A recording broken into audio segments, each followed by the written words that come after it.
All right, hello YouTube. We're back. We're doing a nice little quicker live stream today. I don't think this one's going to be too long just because I am having some back issues, so sitting down for long periods of time, not the best. So, thought I would still do a live stream, but just give it to you guys, a little smaller of a live stream. But yeah, today we're going to be talking about Dany and if she is specifically going to go mad or kind of go down the insane route. Very similar to kind of what we saw on the show. And I've talked about this a little bit in previous streams or previous videos, but we're going to be kind of focusing on that specific topic instead of like exactly what she's going to be doing in Winds of Winter. So I guess this is going to be more of a Dream of Spring and then kind of like looking at what is going to happen in Winds of Winter, how that could impact her as a character. So let me know for anybody rewatching the stream or anyone in the stream what they think about Dany. Do they think Dany is going to be a character that inherently has some emotional struggles, but isn't going to go like full Mad Queen Dany route like the show? But hi, FaZe Diamond, how are you? Hi, Casper. Hi, Matthew, and hi, Evie as well.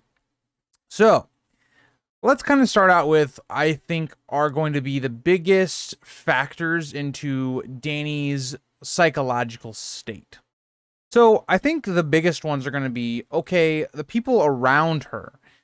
How does that go, right? If we see someone like Barristan, for instance, let's say he dies in Meereen, Dany is going to feel somewhat responsible for that death and also that her people betrayed her. Especially if it is the shave pate, right? Where Dany's going to probably be feeling like, okay, I am someone that left Meereen defenseless and put Barristan into a really bad position, and that led to his death. So that could be something that could be, on her guilty conscience. There could be other people around her that may die, suffer issues. Like, for instance, like Missandei is like a even more tragic character if she was to die in the books because she's so much younger than in the show. In the show, she was like a full adult. In the book, she's extremely young. So again, I think that would be an interesting point if we look at characters that are close to her and how that could drive her. And other factors, if we even look at, her situation right now where she's with the Dothraki, how is that going to go over? How are they going to treat her? How is that whole plot going to go down? Is that going to be a spot where Dany can maybe lead into more of her bad impulses? I think she will have her dark moments, but not go mad completely. I kind of agree with that sentiment, Rio. I think she is going to have a lot of struggles that she's going to have to overcome, especially when she comes over to Westeros, which we'll talk about in this stream, because I think that's where majority of where her psychological state will be tested when it comes to a lot of the factors waiting for her in Westeros. That's going to really tie into her arc really well with the first book. And because since the first book, the dream was more to come over to Westeros, immediately, with Khal Drogo. And I think Dany has grown as a character from, that point on in the story to now. And what she kind of preconceived, what Viserys had told her, what people like Illyrio had told her, what her real perception or what people are going to perceive her as when she comes over is going to be something that really is going to be interesting to see how Dany reacts to it. Hi, random stuff. How are you? But so yeah, continuing with Dany, and I think the interesting thing we see with a lot of characters with, I guess, that go maybe the cruel route or maybe are more mentally unstable, are moments of gratification for the wrong things. So, for instance, we see characters like, for instance, Daemon Targaryen, like Aemond in the House of the Dragon or Fire and Blood, the dance time period. He is someone, or these characters, and Maegor specifically, are all characters that tend to get rewarded for violence, for doing things that inherently they shouldn't be doing, but it's not really, like, it's not given to them as this is a bad thing for them to be doing, if that makes sense. So we see all types of things like this. When we see, for instance, Visenya gifts her sword to Maegor. This kind of comes after, Maegor is learning that violence is the way that he gets things. So I think when you look at Dany as a character, if she has to commit some type of violence or some sort of cruelty to get, you know, the Dothraki on her side, that's something that she could look at and go, okay, well, violence and more of that cruelty side gained me people, unlike how love and being liked has kind of not gone as well for her in the past and Marine so far. So that is something that I think the show introduced, but they didn't really do anything with, right? They just skipped to the end result instead of the process of getting there. I've said before that I don't think she'll go mad, but Westeros will think she's mad, especially with the young Griff stuff and how she'll handle it. I 100% agree, Violet, and that's what we're going to kind of be getting to in this stream, is when she gets to Westeros. That's when we really are going to see a lot there. Hi, Jim. How are you? Show introduced too late in the game. Yeah, exactly. And I have an interesting point. This is the reason I wanted to do this stream, and something Matthew mentioned would be a good topic. So that's kind of why I decided to do this stream a little bit. It's kind of exploring her character. Is I did a reaction that it may come out this week. It may come out next week. I already have like some videos, like kind of like not ready to go, but like they're already, like the notes are planned out, the videos I want to do. But I have something that's dropping, and somebody tried to like say that season 8 was perfect, and about half the video was defending why it made sense for Dany to burn down King's Landing, and yeah, that'll be a big focal point in that video. But kind of getting back to, you know, Dany as a character, there's just a lot of things right now that are kind of being set up from George that are interesting to test how Dany is going to view certain events. If, you know, Dany gets all these Dothraki out of more of showing of power, out of strength, out of fear, because again, that is something we've seen that the Dothraki respond to really well. They respond to strength. And Dany being someone that maybe could flaunt Drogon, show her power over maybe these other cows or the Dothraki as a whole, maybe they could just, or she could bend them to her will. That's completely possible. Now, that will be really interesting to contrast with how she's done things in the past. In the past, Dany has really gone with the idea of, you know, showing people love, being this person that frees slaves, and, you know, she has had some slip-ups here and there, right? You know, she has had some moments where, yeah, killing all the masters probably, or a good chunk of them, was not a good move. But we can understand why Dany did those things, right? We can understand that, you know, Dany's responses to seeing all of these kids' deaths. I mean, that's something that's, you know, very traumatic to even see.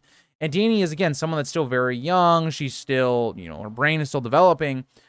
You know, she has an emotional response to that.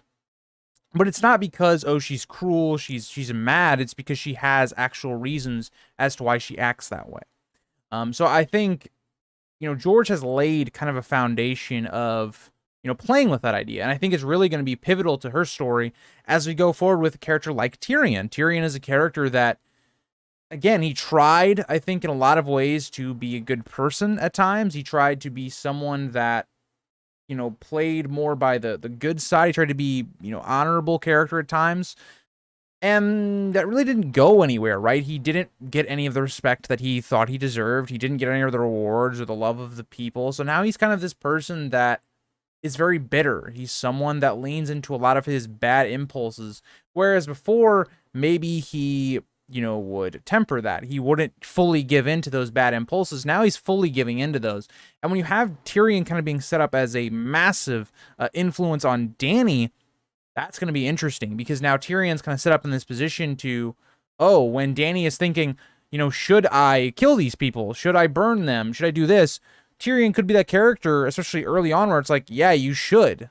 And you should lean more into the idea of ruling with fear than with love, because Tyrion is someone that has never really been able to rule with love because people don't like him based on his physical ability and stature and things like that, and the way that he has projected himself. Tyrion is an interesting character in the way that he is someone that kind of projects that he is this demon monkey, that he is this awful person, and then he kind of is surprised when people treat him like that, which is interesting with Tyrion's character. But well, that's another stream with Tyrion. I mean, season 8 was perfect. A perfect example of what not to do. You are completely right, random stuff. I don't think any GOT season was perfect, to be honest. Yeah, I think season 1 was the closest to being perfect, in my opinion, as in, like, the perfect book or the perfect show based on the books. Like, it had the least amount cut out. It followed the show really well. Again, season 1 is not my favorite season, just to point that out. But it is the best and closest one to being perfect for me personally. Dany kind of forgot about the Iron Fleet. Casually ignores the fact Varys mentioned it like 3 minutes. Yeah, there's so many things, and that's what like really frustrated me, random stuff, is that in the video on the reaction I was doing, it was only like 12 minutes, which is really weird when like the video was titled like why season 8 or season 8 was great or perfect or something like that. And it was only 12 minutes and like 6 minutes focused on Dany burning down King's Landing. It was really odd because it was like there's so many like nitpicks and stuff, and not even nitpicks, but things that just didn't make any sense in season 8 that I didn't even really talk on the reaction or the response to the video because the person just did not mention them at all, which I thought was kind of odd. 100% agree. She didn't kill those people for power or a show of power, but it came from a... Yeah, exactly. And I think that's the interesting thing with Dany is that she has... All the time she's kind of made mistakes or she's made like goof ups. It's not really been in a point of cruelty or power or things like that. It's been because of emotional responses. And Dany, in a lot of ways, can be compared to a character like Catelyn. And I'm actually going to be starting a series talking about the battle of emotion versus reason and or logic. Of course, Catelyn will be the first part of that series. But I'm going to be going through a lot of different characters and some of the situations that they're put in and the major points of the story in which you kind of see one of those two sides win out. Sometimes it'll be emotion. Sometimes it'll be the reasonable and logic response to those things. I saw some people say that shows early on, she's going crazy now. Okay, so yeah, Violet, I'm going to touch on this because you mentioned it. So in the person's like response to saying, or not response, but his defense of why Dany going insane or mad made sense, they referenced back to a point in season 2 where Dany first gets to Karth, and they're outside of the gates. And so let's put this into context. Dany is outside the gates. She is with her remaining Khalasar that she has, and they're dying. They haven't been fed. They're dehydrated. They are going to die if they do not make it into this castle. And so, as a last ditch effort, as they're walking away, Dany basically says, "We will burn cities to the ground. We will blah, blah, blah, blah." And you can tell in the acting of Emilia Clarke, like this comes off intentionally. It's not Emilia Clarke being bad at acting or whatever. I know she gets a lot of criticism for the early seasons, but it's Dany or Emilia Clarke like has this like pause, and you can tell like she's trying to perform it as Dany feels very uncomfortable, like asserting this type of like power or threatening people. And so she does that, and that's what ends up getting them into Karth because she shows off the fiery Targaryen-ness, whatever. And so that comes back, and he uses that for evidence, like, oh, this was foreshadowing. She's going to burn cities to the ground. It's like, no, she was doing that because they were all going to die. Like, and the performance very obviously comes off as this is not what, like, Dany wants to do. Like, it's not what she wants to say. But she's desperate. It's just like, so yeah, there was like things like that in the reaction that I'll drop at some point, but it was just some wild stuff. So yeah, getting back on topic. So Dany, so let's say she gets through all the Dothraki stuff and she gets to Meereen, and that could have an entirely different effect on her, depending on how things go. You're going to see Quentyn is going to be dead, and again, Dany could have some blame. She could be guilty or feeling guilty because of that, because she didn't get Quentyn out, even though she, again, gave him every chance to leave and told him to do so, and try to make it as obvious as possible that she did not want to like marry him or anything. But she could have that guilt on her because again, her dragons are the ones that did it. It could create some difficult situations with the Dornish, who maybe Dany was banking on having their support when she came back to Westeros. So again, just issues there. If Barristan dies, if she's, again, betrayed in Meereen, like I think she probably will, all of these things are going to lead to Dany having a certain amount of mistrust and things like that. Dany may not even like the way Barristan handled ruling in her stead, how he basically took over power, right? He took power from Hizdar and this or that, regardless of, if Hizdar is on his own agenda.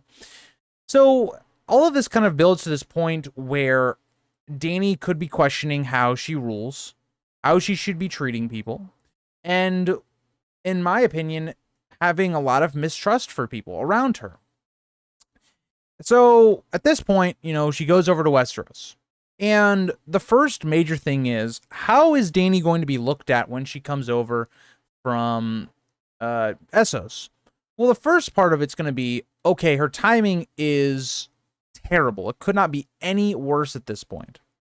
She comes over as young Griff has already come over with this army, the Golden Company, bringing back all of these exiled lords or lineages, and getting vengeance for the Targaryens and all of this. And so he's going to presumably take the throne.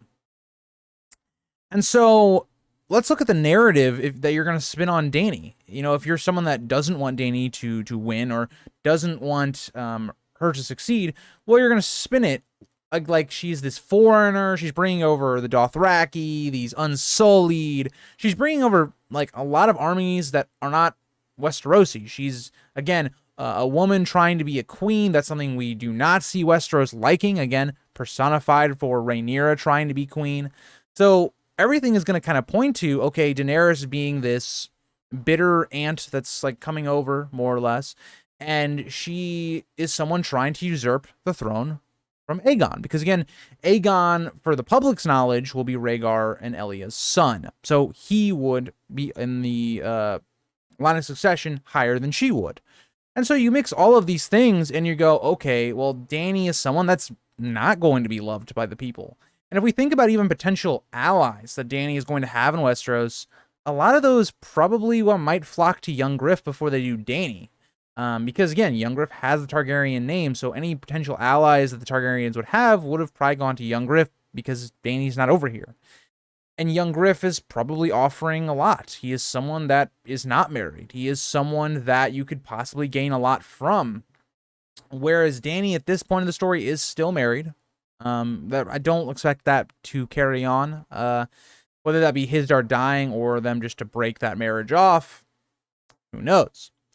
But again, you look at the way Westeros will view Dany, and it's not going to be viewed favorably. So again, we could go into this idea where we could have this payoff from Winds of Winter with kind of the Dothraki plot, where Dany being this character trying to rule with the love of the people and getting people kind of to like her, to willingly come to her cause, is not going to work in Westeros. It's a completely different idea going on here.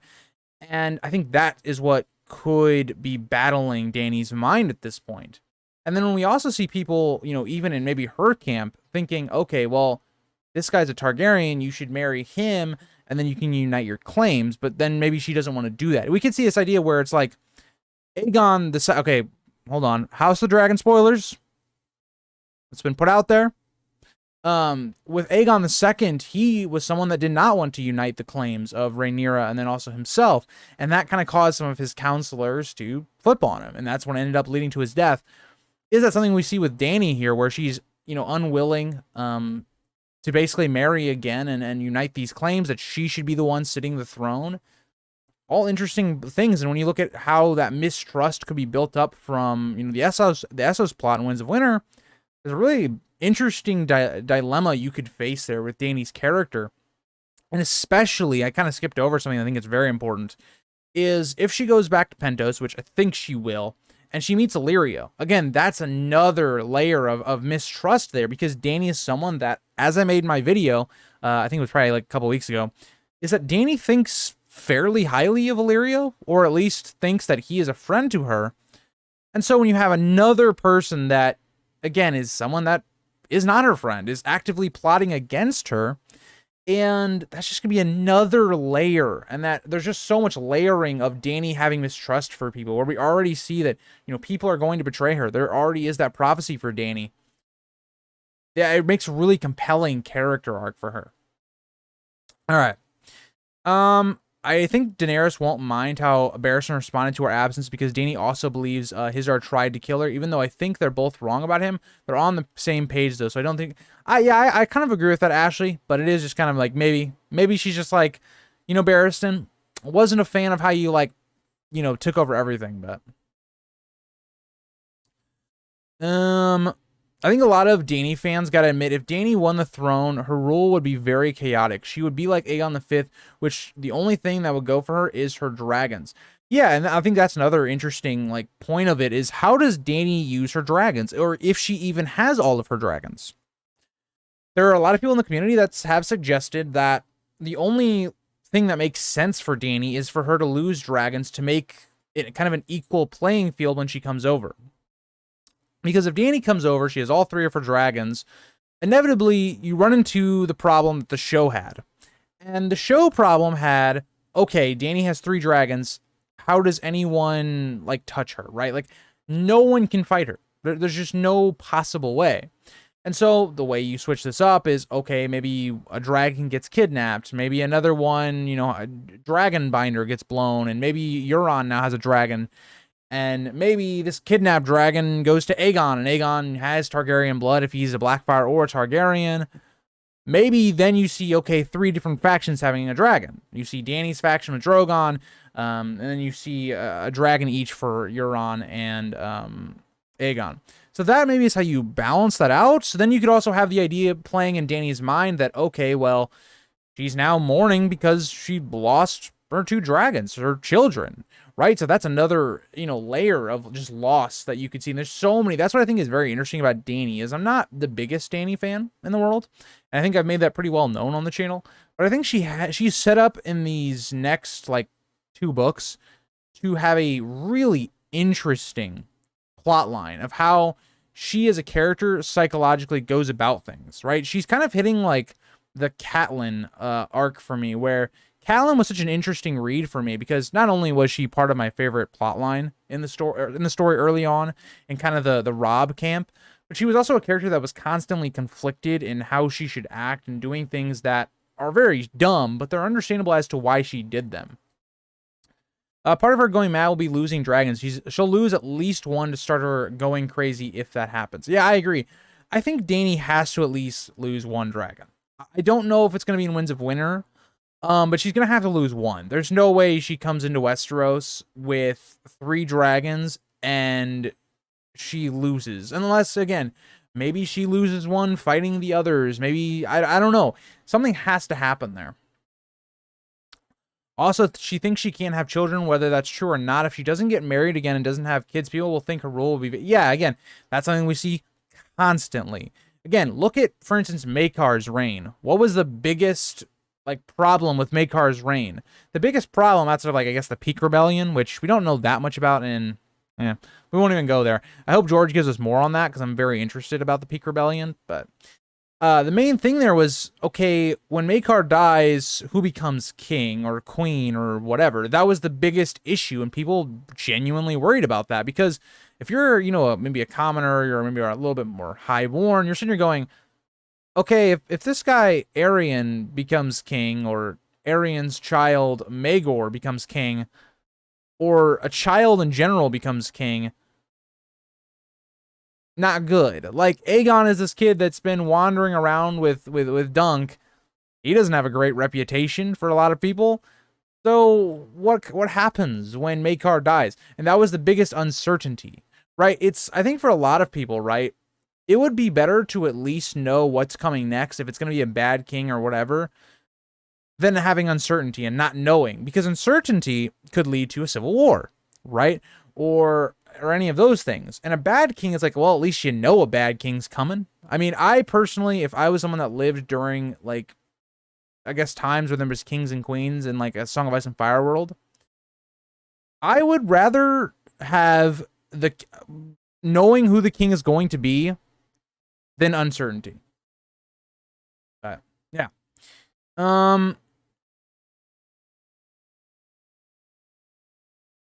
I don't want to see anyone else ride Dany's dragon, if I'm honest. I think it makes more sense that she loses one because someone manages to kill it or it falls. Yeah, I think that makes sense as well, Ashley. I could see that as well.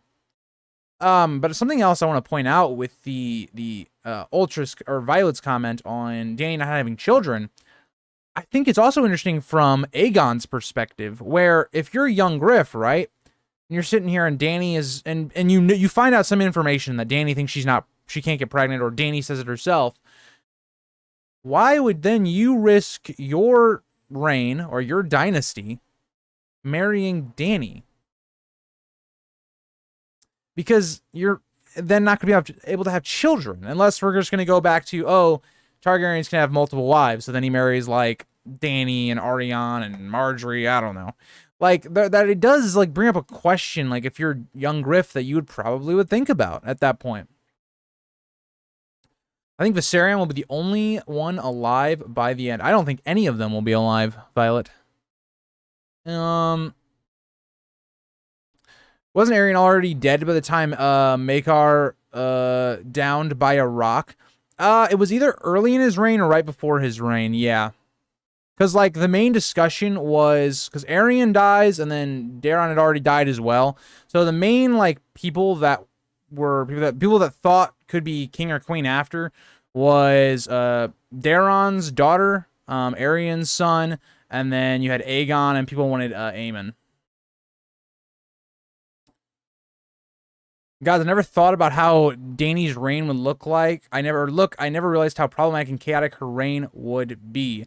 Yeah, Dany is a real weird one, because she's someone where it's like, oh yeah, she doesn't want, I guess, this system to keep happening. But inherently, when Dany dies, what happens next? Do we just pick a ruler? Like, how does that work? And I think my other issue there is going to be, okay, even if you do a great council, right? Think about how much corruption can go into a great council and how awful that can be.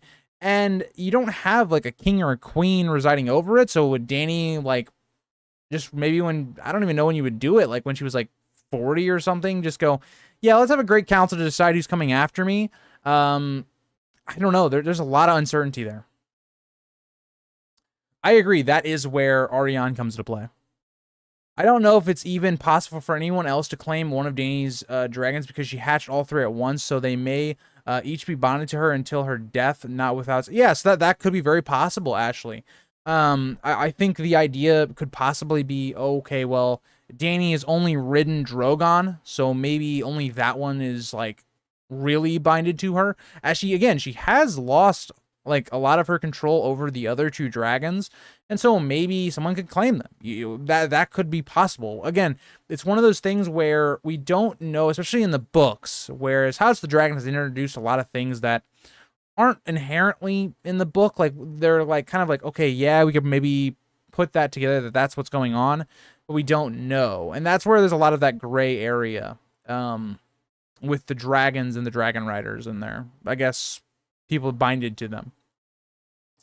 But yeah, so again, we look at Dany and how that's going to play out with, like, a young Griff character. And young Griff, I think, from his point of view, is going to have a lot of, like, I don't know if I should marry this Dany person, right? She's someone that's coming over that didn't help restore our family back to the throne, and now all of a sudden I'm supposed to, like, kiss her ass and then just, like, let her be on the throne, even though she didn't really do anything to get it?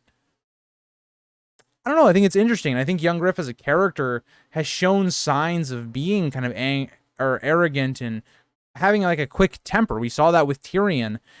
And so I think that's kind of where George is going with that character a bit more. He's extremely young, being put into a very powerful position. And again, you'd really never know how someone is going to react to gaining a bunch of power very quickly at such a young age. I mean, think about celebrities in our world right now. Think about how many people came to being famous or money very quickly, and they didn't know what to do with it, and they fell apart.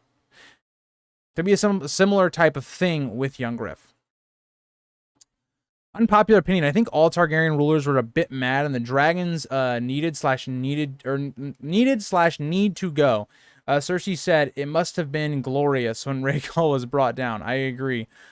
I do think the dragons didn't need, like, I think the dragons not being in Westeros was a good thing for everybody except for the Targaryens. Because what the dragons inherently did was they said, yeah, we're better than you. We have dragons. You can't stop us, right? So inherently, it kind of gave much more of a dictatorship. I mean, it's still a dictatorship anyway because you have one person ruling over everybody, and a lot of times they go unchecked. But yeah, I think the dragons were a bad thing for Westeros, and I agree. I think, it was a good thing for them to die off.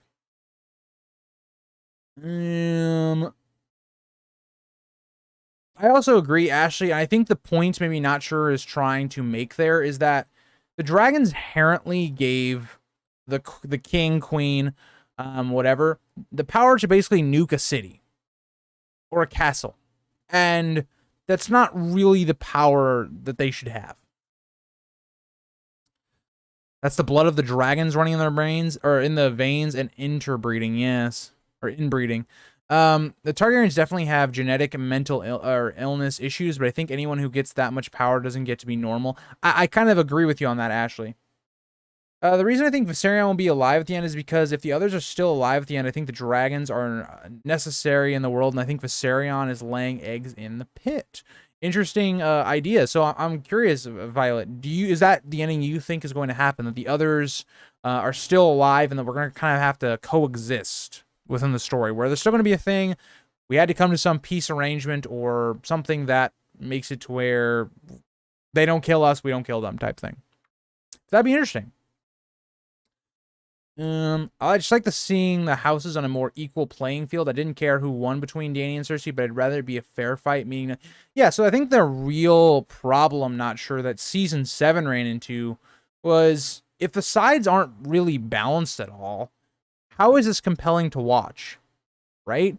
That to me is what I thought was really the question mark I had going into season 7 is how really compelling is this? Like, it's such a different shift from if you look at season 2, where you had a bunch of factions that, yes, some of them were on a higher ground than others, but it was open for kind of that ladder to keep going up and down, right? Right at the very beginning of kind of season 2, you see as Renly is kind of the person that should win. And then you see other characters and here and there. And you see kind of Robb and Tywin were kind of on the same ground. You didn't really know what was going to happen there for a while. So I thought, yeah, I think that was the big issue with season 7, is that they didn't really take care of the dragon problem for a long time.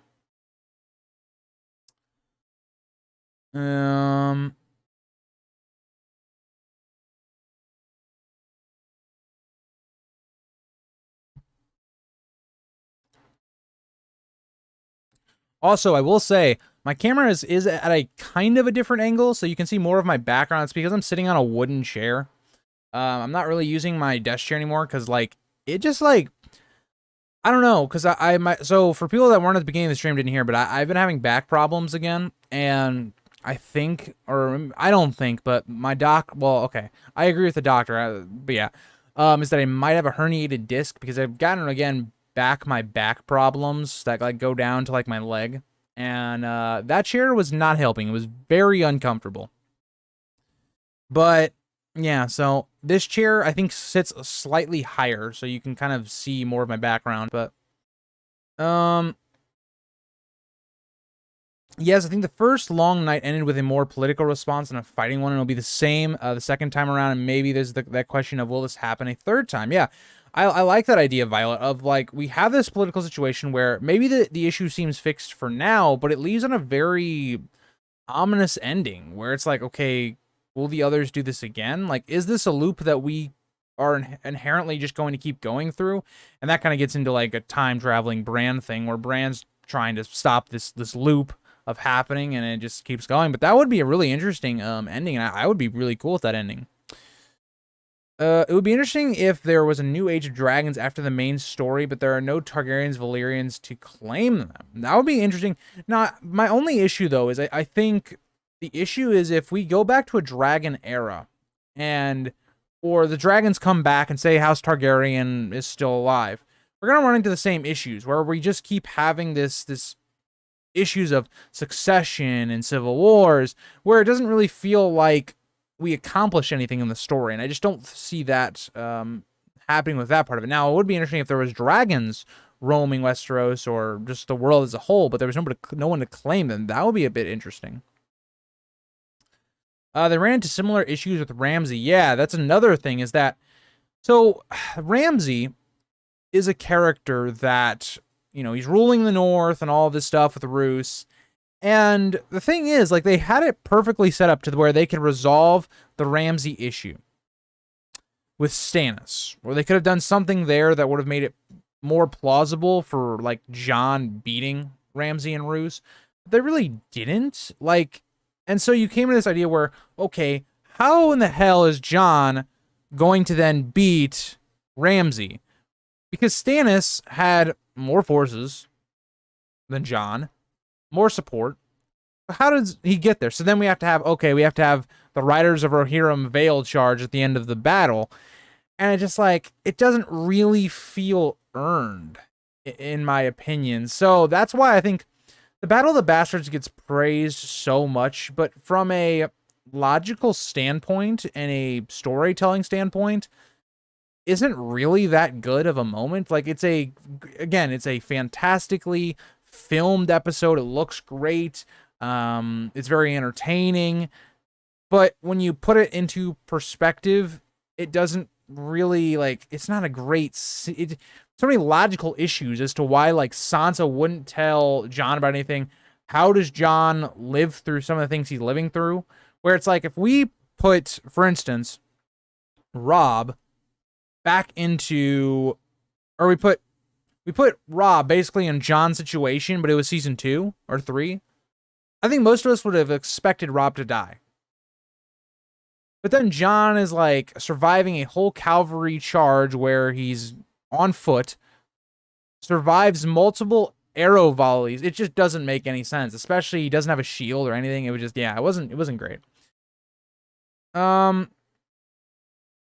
Do I think that Daenerys could be a great queen of Westeros? So, I think with the right people around her, she could be. Now, the reason I'm going to say I don't think, given the context of the story, she will be, is because of, I think, the way she's being set up. And she'd have so many issues revolving around her reign that I think she would have to have good people around her to fix those issues. Again, like we talked about with succession. Again, not wanting a civil war to break out right after you die.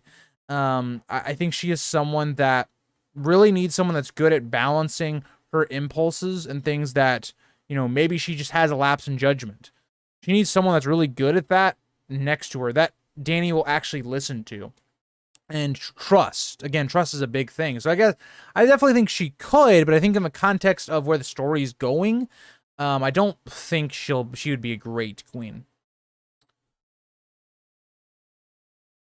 I think I'm biased about this. I'm pro Direwolf and anti-dragon. So, yeah, I'm not sure. That's a very interesting one. I am someone that I like House Targaryen, but I think the dragons just shouldn't be around for the betterment of everyone. But my favorite house is House Targaryen, so. I agree. I think Dany will be dead. I don't think Jon will claim a dragon, mostly because he's his mother's kid, not his father's. No one to claim these dragons and become part of the natural world. Yeah, that'd be really cool. You just, like, you know, say we see, like, this is not going to happen just based upon how quickly we're getting books at this point. But, you know, say we had another, like, little spin-off book after the end of A Song of Ice and Fire, and you come into the world, and it's like, people are just, it's just common for people to spot dragons, you know, going around. Kind of going back to like kind of the Jaehaerys era where it was very common to see dragons and all that. They also barely mention Rickon after he dies. Yeah, Rickon was a character nobody gave a shit about in the show. Like, nobody cared. Like, he dies, and it's kind of tragic. And, you know, Rickon does know how to zigzag, which is fine. But nobody really mentions him. I don't think Rickon is mentioned a single time after he dies. I can't think of a single time he's mentioned after that. Like, there's no burial for Rickon. There's no, like, for all we know as an audience, Rickon quite literally was just buried on the field and just, or maybe his body was trampled. Like, nobody could even, his body was so unrecognizable that nobody came and buried him. It's kind of a dark thought to think about, but it's very possible. If they mentioned him riding unicorns and being a feral child, people would think he's more interesting. You know, that's true. That's true. The problem with that is that Rickon is never mentioned after, like, what is it, season, like, 3?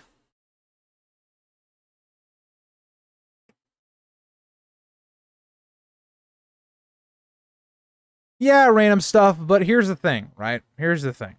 It's better than running look, he was already running pretty slowly. It's better than running in a straight line. And I'm not saying you gotta zigzag, but I mean, like, you know, like, switch it up a little bit. Go in like a 30-degree angle that way a little bit, or, you know, just switch it up a little. But I mean, I agree, like, up close, right? Up close, yeah, you're trying to run as fast as you possibly can, and then once you get a little bit of distance, then you start, like, just doing some random maneuvers. You know, you start heading in a random direction, but still keep going at your speed, right? Don't just do this, right? Going like this, and then don't go like that. Just go like this. You know, you're going straight, you go in a diagonal, and then you go back. I don't know random stuff. That's my take. That's my take on it, but yeah. So yeah, other stuff that, you know, Dany is gonna have to deal with when she comes over to Westeros is the threat of the others. Like, how far along will that be, right? So when she lands in Westeros, let's say end of Winds of Winter, I would say more generously, beginning of A Dream of Spring. Let's say, you know, the walls come down, the others are coming through. It's been kind of made known to Dany that, shit, we got something else going on. Then how does Dany work that issue out in her head? Like, what's more important? People's lives and all the people of the North and everyone, or taking power? So again, you have that idea of power or love of the people type thing. But yeah, I think that's gonna be interesting to see where her arc goes there. I don't know if Dany's gonna have another romantic partner. Again, we could also see Dario dying. That could be something that affects Dany and Essos. Didn't even mention him. But yeah, Dany has to be in Westeros before the others come into the story, in my opinion. See, yes and no, because I think for me, I think Dany arriving as the others make their move makes sense for me.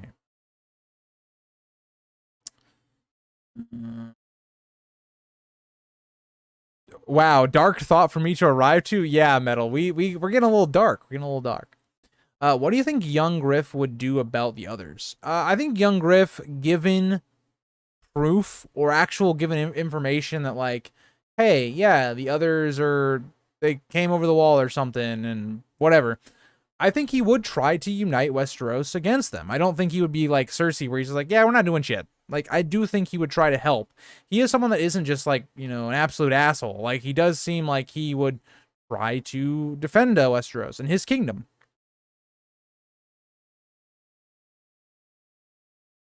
I was listening to Game of Thrones the other day, and it goes to the part where the Hound is insubordinate to Tyrion and to Ned. What would it take for him to be disciplined for that, and who would do it? So for the Hound being disciplined, you would basically just have to, like, send a bunch of dudes. Like, yeah, I don't know. I think that's the best chance you got there. Because the Hound as a sword fighter was better than pretty much anyone in King's Landing, besides, like, maybe Jaime or Barristan at that point. But again, at that point, I'm not sure which part you're exactly talking about. If you're saying, like, insborn into Tyrion, like, in the Battle of the Blackwater, but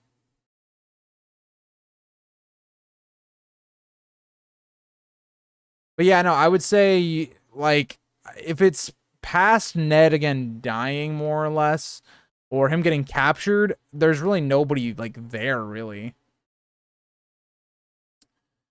I want dragon to be a thing with a peaceful reign. The issue there is Holly is, like, you could have one good ruler, but as soon as you get one bad ruler, you're going to have problems with dragons being around. So, if Dany tried to take the throne while young Griff helped, that would only make her look somehow worse. Yeah, exactly. That's another thing, right? Is that young Griff could spin it as well. Like, say young Griff's already on the throne, but the others are coming over. They're this threat, and young Griff is maybe preparing for that, and Dany comes over, tries to take the throne. Now you're sitting here going, okay, what's this Dany person doing? We have a war with the others, and now she's starting shit. At Winterfell with Tyrion, then with Ned, when the Hound has killed the... Oh, okay. So, what would you do there? Is that Ned, if he wanted to try and somehow capture the Hound, there's only really two ways he could do it. One, he sends, like, a good portion of his guard at the Hound. But the second thing you could possibly do is Ned would try and sway the Hound, or not the Hound, Robert, and make a case that Robert should act on it. And if that happens, okay, maybe you could see this idea where they arrest him. Like, a lot of people go and they arrest him, because the Hound can't take on, like, 15 dudes. Like, if you show up with 10 dudes with swords and 5 dudes with crossbows, like, the Hound's kind of fucked. Like, he doesn't have plot armor. So it would be more of the idea of, could Ned get away with it? Because even if Ned captures him, right? Okay, well, what are the Lannisters going to do? They just captured, again, Joffrey's, basically, his shield, his sworn sword. Well, okay, how does that work? And so, in that situation, right, you would have to see some sort of swaying from Robert that would allow it. And the thing at Winterfell, again, is pretty similar. Like, you would just have to have it to where Robert agreed to it. I think the only time I've been concerned about Dany's mental state thus far was her treatment of Admiral Grolio before he died. Yeah, okay.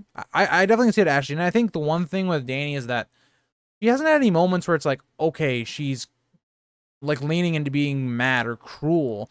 A lot of the time she's had, anytime you would, like, point at something maybe like that for foreshadowing, she's kind of had she's had something that pushes her to do that action. Yes, I'm with you. I was just wondering how far the Hound could push it. But thanks for the answer. So, to go further into that, right? The Hound could basically get away with anything as long as he had the backing of, like, Robert. And that could go pretty far, right? Because we see that Cersei has some pull over Robert, and it's more like, I think, in my opinion, that Robert just doesn't want to be annoyed with Cersei constantly badgering him with stuff, and so he just tries to get it out of the way. So if this created a huge problem, which it would, right? Joffrey likes the Hound, and again, great fighter, it would upset the Cleganes. I think the Hound could actually get away with quite a lot before Robert would actually, like, have him imprisoned and or executed or something like that. But yeah. You think George R. R. Martin should ask for help to finish the books? The Years of Wait is killing me. I mean, I don't think George will. I think George has too much pride to do that, which, again, I don't think is a bad thing. I've talked about this a lot, right? It's something where, again, this is the point I bring up a lot because it's the closest thing I can really look at from George's point of view. Whereas, like, say my rereads, right? It would feel really weird to me if I, all out of the blue, because, it was hard to upload these and, whatever, and I asked others to, like, help me do it, it would just feel weird because it wouldn't be my project anymore. I don't know. So I think, it would be nice for us to get the books, but I don't think that George would do that. And two, I kind of would prefer, George giving us his full book everything, you know, that he has created, what he wanted to do, not with others' influence. Waiting longer to get that masterpiece than maybe getting a book that's still good, but it's not maybe as good as it could have been if George was the one that worked all the way through everything.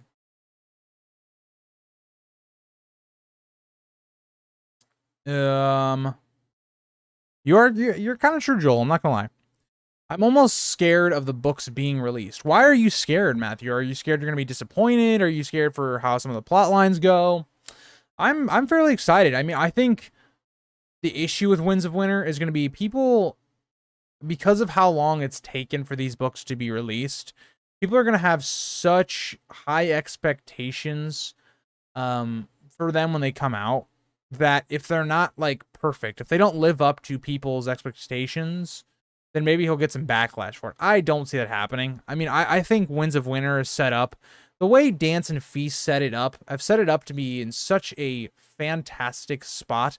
When you look at where the narrative is going to be interesting, there's a lot of cool plot lines. Again, very hard to put them all together and things like that, which is what George is struggling with. But it's in a really good point. You're hitting a lot of the peaks of the kind of the second half arcs, right? Where you had like the first half arcs where the Game of Thrones, the Storm of Swords, and now you're having kind of the Feast to Dream arcs. I can maybe see Fire and Blood Volume 2. I would love that, by the way. I'd have no complaints with getting that. I know people would be like, oh, well, it's not Winds of Winter. And I'd be like, yeah, I guess. But at the same time, I really want that as well. I saw somewhere that if he dies, he wouldn't let someone else touch them if they're unfinished, but I can't remember where. Yeah, I've also seen that, Violet. I would be interested if George would let us see, like, his unfinished, like, script of what he has now. Like, not fully Winds of Winter, because it wouldn't be finished, but I would be interested to see, like, if he would give us what he had up to the point where he died. I mean, George mentioned that he doesn't want someone else to finish the books, even if he dies. And apparently his wife shares that sentiment. Yeah, okay. I mean, I can't blame him on that, right? It's his series. I would love us to get some sort of conclusion to it, but what if it's called Blood and Fire? Well, Violet, then I would roast the living crap out of George, because that is a terrible name, and it should just be Fire and Blood Part 2. Or Volume 2, whichever. All right. Well, that is going to be the end of the stream, guys. We kind of got where I wanted to go with on this one. And I hope you guys all enjoyed. And, you know, we got Ned 8 tomorrow. We're going to have a video on Visenya. I know I have a lot of Visenya fans in the chat, so you guys will probably like that video. I'm not sure if it's going to be Thursday or Saturday, but it'll be up this week either way. And also going to be doing another video that I can't even remember what it... Oh, it's going to be doing the Catelyn video. Talking about kind of her... battles with emotion and such. But yeah, thank you guys all for watching. And